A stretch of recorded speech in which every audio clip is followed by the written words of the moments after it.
오늘 살펴볼 기업은 애플입니다. 지난달에 380 정도의 매도를 하고 20% 이상 상승을 했으니 개인적으로는 조금 안타까운 종목이기도 합니다. 매수가 대비해 2배 이상의 차익을 실현했음에도 불구하고 이렇게 안타까운 걸 보면 주식은 매수하는 것보다 역시 매도하는 게 더 어려운 겁니다. 아이폰을 제가 처음 접한 건 한국에 2009년 말경에 처음 출시했을 때입니다. 아이폰 3G가 처음 공개된 건 2008년 7월인데 그 당시 애플 주가가 23불이 채 안 되었으니 처음 아이폰이 시장에 나온 이후에 12년 만에 주가는 20배가 오른 겁니다. 최근 한 달간의 주가를 보면 주가가 여전히 매섭게 오르고 있는데 일반적으로 저는 주식을 매수하면 기본 몇 년 정도는 보유하는 것이 원칙인데 내년 초 부동산 구매 자금이 필요하기에 위험 자산들을 모두 정리하는 차원에서 미국에 직접 투자한 주식들은 연금으로 간접 투자한 상품 외에는 모두 매도를 했습니다. 제 영상을 본 분들은 아시겠지만 제 영상에서는 단순히 주식 종목 얘기를 하는 것보다는 투자하기에 앞서서 최소한 투자 대상인 기업이 어떤 사업들을 하고 어떻게 돈을 벌고 있는지 투자 상식 차원에서 반드시 짚고 넘어가야 하기 때문에 이번엔 지난 구글 영상과 마이크로소프트 영상에 이어 미국 기업으로는 세 번째로 다루는 영상이 되겠습니다. 그럼 애플이라는 기업에 대해 한번 알아보겠습니다. 여기는 제 와이프가 애플 싱가포르 지사를 만 3년 정도 근무했었고 저도 몇 번 밥 먹으러 가본 적 있는 회사라 다른 미국계 기업에 비해 더 친숙하기도 합니다. 보시다시피 1년간 주가가 2배 이상 상승했습니다. 시가총액은 1.97 트릴리언 달러, 한마디로 거의 2조 달러에 달합니다. 하나로 2,300조에 달하는 시가총액입니다. 한국의 코스피와 코스닥을 합쳐도 시가총액이 1,969조이고 아직 2,000조가 안 됩니다. 이 수치도 최근 한국 주식시장이 전 세계에서 압도적인 상승률로 상승을 한 숫자입니다. 이 정도면 애플 한 겹의 시총이 한국 주식시장 전체 시총보다도 크다는 걸 알 수 있습니다. 그렇다면 애플이 완전 거품 낀 주식이냐? 이렇게 생각하실 수도 있겠습니다. 결론부터 얘기하면 최근 과열이라 좀 고평가일 수는 있지만 애플 주식이 거품이 꼈다고 얘기하기는 힘듭니다. 퍼는 33.25배입니다. 매출은 2019년 기준으로 2,600억 달러, 하나로는 300조가 넘는 금액입니다. 순이익은 550억 달러, 한화로는 65조입니다. 순이익률은 21.33%입니다. 여기서 잠깐 비교하기 좋은 기업은 한국의 삼성전자입니다. 삼성전자의 매출은 2019년 기준으로 230조, 순이익은 21조가 넘습니다. 애플의 순이익이 65조이니 순이익 기준으로는 애플이 삼성전자의 3배입니다. 순이익률은 애플이 삼성전자의 2배가 넘습니다. 그렇다고 삼성전자가 열등한 기업이라는 뜻은 아닙니다. 삼성전자는 세계적으로 정말 위대한 기업이고 비록 외국인 지분 비율이 55%가 넘으므로 한국 자본 기업이라고 하긴 힘들지만 한국에 이런 기업이 있는 것 자체가 기적적입니다. 애플의 사업 구조에 대해 제가 하나하나 말씀드릴 건데 그 전에 흥미로운 얘기부터 드리려고 합니다. 흥미로운 주제는 바로 에어팟입니다. 에어팟을 안 써보신 분들은 모르겠지만 한번 써보기 시작하면 가격대가 20만 원이 넘더라도 이거 외에 다른 무선 이어폰은 못 쓰게 됩니다. 사실 음향기기는 가장 돈을 아끼는 방법이 명품은 아닐지라도 가장 좋은 음향기기를 처음부터 사는 것이 돈을 아끼는 방법입니다. 중간급 정도의 브랜드를 사면 결국 나중에는 상급 브랜드로 갈아타게 되는 것이 음향기기입니다.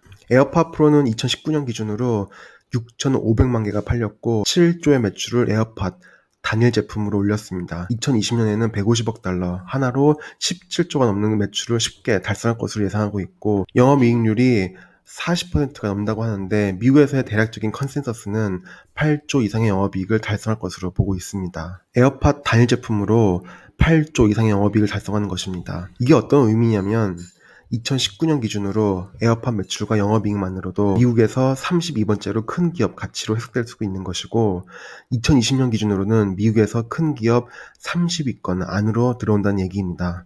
영업이익으로만 보면 삼성 분기 매출과 같으니 한마디로 삼성전자의 25% 규모이고 에어팟 2020년 영업이익 8조라는 금액은 현대차가 2019년 1년 동안 일해서 벌어들인 3조 6천억 원의 2배가 넘는 금액입니다. 이렇게 보긴 좀 그렇지만 영업이익 규모에서나 성장성 면에서나 에어팟 제품 하나의 가치가 현대차 기업 전체보다도 큰 것입니다.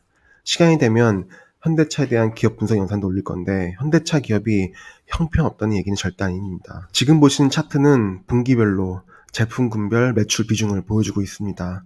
파란색 바는 아이폰 매출이고 검정색은 맥, 데스크탑인 맥, 랩탑인 맥북, 회색은 아이패드, 붉은색은 웨어러블, 애플워치 에어팟 포함, 녹색은 서비스, 앱스토어 포함입니다. 잘 보시면 파란색 바, 즉 아이폰 매출 비중은 조금씩 감소하는 추세이고 붉은색 바인 웨어러블과 녹색 바인 서비스 분야의 비중이 증가하는 추세입니다. 아이패드는 어느 정도 사양 산업군이라고 보는 게 맞을 것 같습니다. 매출 비중이 많이 줄었습니다. 2020년 3분기 기준으로 보면 아이폰 비중이 44.26%, 맥 비중이 11.86%, 아이패드 비중은 11.03%, 웨어러블이 10.81%, 서비스가 22.04%입니다. 아마도 애플의 궁극적인 목표는 제품군별로 골고루 매출이 나오는 것일 겁니다. 애플 같은 기업에게 사업에 다학화는 기업의 서스테너빌리티, 즉 지속 경영의 필수 요건일 수도 있습니다. 참조로 미국의 2억 2,600만 스마트폰 사용 인구 중 45%가량이 아이폰을 사용하고 있다고 합니다. 참조로 글로벌적으로는 아이폰의 시장 점유율은 23.3%이고 안드로이드 폰은 74.2%입니다. 아이폰과 같은 하드웨어만 파는 것에는 매출 성장의 한계가 있습니다. 우선 핸드폰이 점점 고사양화되어 가고 품질이 좋아짐에 따라 핸드폰의 교체 주기가 길어지고 있고 아이폰 SE 같은 저가 모델이 나온다 해도 중진국 이하의 경제 수준의 국민들에게는 접근 가능한 가격대가 아니라 선진국, 중진국 외의 시장 진출에도 한계가 있습니다. 그래서 애플에서 추진하고 있는 사업 모델은 기존 방식과의 변화를 추구하고 있습니다.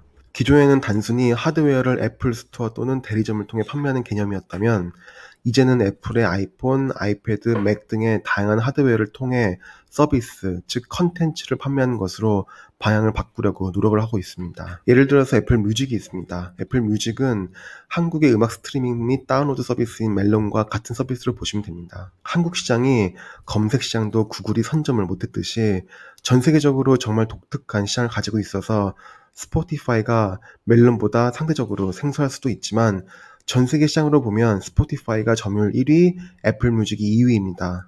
아직도 이 시장은 블루오션이라서 이런 식으로 두 업체 모두 매출이 동반 성장하고 있습니다. 클라우드 서비스 업체로 아마존의 AWS와 마이크로소프트 애저와 구글 클라우드가 레드오션으로 경쟁하기보다 블루오션으로 동반 성장하는 것과 비슷합니다. 어쨌거나 애플은 단순 하드웨어 판매가 아닌 컨텐츠 플랫폼 업체로서의 사업 다각화에 힘쓰고 있는데 그중 한 분야가 애플 뮤직입니다. 그 다음 분야는 OTT 서비스를 제공하는 애플 TV 플러스입니다. 사실 저도 1년간 무료로 서비스를 제공한다고 해서 구독하고 있는데 사실 올해 2월에 구독하고 컨텐츠를 단 한 개도 시청한 게 없습니다. 그 이유는 한국어 자막 지원이 안 돼서 그렇습니다. 세상 온갖 언어가 다 지원이 되는데 애플에서 유난히 한국어만 지원 안 하는 이유가 혹시 한국에 삼성의 본사가 있어서 이러는 건가 싶기도 합니다. 애플 TV 플러스는 당연히 넷플릭스 같이 마켓 점유율을 끌어올리고 싶겠지만 사실 이 시장은 불확실합니다. 넷플릭스가 이미 시장을 지배해왔고 아마존 프라임 비디오는 1억 5천만이 넘는 프라임 멤버십 가입자들 기반으로 역시 OTT 시장에서 기반이 매우 확고합니다. 수많은 컨텐츠를 가지고 있는 디즈니 플러스도 주춤하는 마당에 애플 TV 플러스가 얼마나 힘을 쓸지는 모르겠습니다. 다음 시장으로 애플이 또 힘을 쓰고 있는 분야는 애플 아케이드입니다. 전 개인적으로는 게임을 즐기지 않아서 잘 모르는 분야이긴 하지만 간단히 얘기하면 한마디로 구독 서비스입니다. 싱가포르에서는 한 달에 6.98 싱가포르 달러이니 하나로는 6,000원이고 한국의 6,500원보다 약간 저렴합니다. 이 금액을 월 정액제로 내면 애플 아케이드에 있는 100여 개의 게임들을 자유롭게 다운로드 받아서 즐길 수 있는 것입니다. 적인 평은 대충 인터넷으로 훑어보니 넷플릭스 영화들이 다 고만고만하니 재미가 그닥 크지 않은 B급 영화들이 즐비한 것처럼 애플 아케이드에 있는 게임들도 아주 재미없진 않지만 그렇다고 그렇게 재미있는 게임들도 하나도 없다는 평도 많습니다. 마켓의 경쟁자는 당연히 앱스토어의 양대산맥인 구글의 구글 플레이 패스입니다. 성격은 구글도 동일하니 또 설명드리지 않겠습니다. 자, 그럼 애플이 하드웨어 외에 어떤 서비스 분야를 지향하는지 살펴봤습니다. 그럼 애플의 주가에 대해 한번 얘기를 해보겠습니다. 사실 제가 차트를 보고 분석하는 걸 즐기는 사람은 아니지만 애플같이 밑도 끝도 없이 주가가 계속 오르는 종목은 차트를 보는 것이 어느 정도 다양한 사고를 하는데 도움이 될 수도 있습니다. 제가 가끔 차트를 분석해보기 위해 들어가는 사이트가 Visualized Analytics입니다. 차트라는 것은 객관적인 지표를 보여주기 때문에 투자자 입장에서 다방면으로 생각할 수 있게끔 도움을 줍니다. 먼저 말씀드리면 차트를 보면 애플 주가가 상당히 고평가인 것을 알 수 있습니다. 그렇다고 제가 차트만 보고 애플 주가는 앞으로 떨어질 것이다 라고 말씀드리는 것은 아닙니다. 시대 상황에 따라 과거의 트렌드만 가지고 현재 주가를 분석하는 것은 한계가 있기 때문입니다. 과거에는 주가가 이래 왔으니까 앞으로도 과거의 트렌드에 맞춰 주가가 이래야 한다. 이런 사고 역시 위험한 사고입니다. 우선 이 차트는 롤링 애뉴얼 리턴인데 한마디로 연 평균 애플 주식을 투자했을 때 수익률입니다. 2010년도부터 10년간의 자료인데 한마디로 2010년부터 애플 주식을 투자했다면 연평균 33%의 수익이 났을 것이라는 겁니다. 다시 보니 정말 진짜 좋은 주식이긴 합니다. 어쨌거나 그래프를 보면 2010년도경에 125%의 수익을 찍었던 지점이 있고 그 이후로 10년 동안 한 번도 이 정도로 주가가 폭등한 적이 없는데 바로 지금 현재 연환산 수익률이 125%를 찍고 있다는 겁니다. 10년의 역사로 봤을 때 현재 애플의 주식은 너무 급등을 했다는 것을 보여줍니다. 애플의 사업이 워낙 훌륭하고 대단하지만 에어팟 프로가 생각보다 잘 팔리고 애플워치도 잘 나간다는 것 외에 올해 들어 애플이 이렇게 폭등할 만한 대박이 터진 기업은 아닌데 이렇게 주가가 급등한 것이 의아할 수도 있겠다는 생각을 하게 하는 그래프입니다. 사실 같은 성격의 그래프이긴 한데 애플의 10년간 장기 주가 트렌드선을 보면 평균선이 검정색 선인데 현재 주가를 보면 평균 우상향 주가 트렌드선에서 상당히 많이 떨어져서 분포되어 있는 걸 볼 수 있습니다. 이걸 정규 분포도로 표현해 보면 이런 급격한 주가 상승률이 나올 가능성은 과거 10년 주가 차트로 봤을 때 가능성이 1% 미만으로 매우 낮은 확률이라는 것입니다. 역사적으로 봤을 때 주가가 너무 비이성적으로 올라 있다는 것입니다. 주가라는 건 사실 성장성이라는 객관적인 수치로 나타낼 수 없는 부분이 있긴 하지만 기업에서 벌어들이고 있는 이익과 향후 이익 전망으로부터 적정 주가를 산출할 수 있습니다. 그걸 보여주는 지표가 EPS, 즉 주당 순이익, 단기 순이익을 발행한 총 주식수 나눈 수치인데 EPS를 보고 과거의 트렌드를 보고 적정 주가를 생각해 볼 수 있는 것입니다.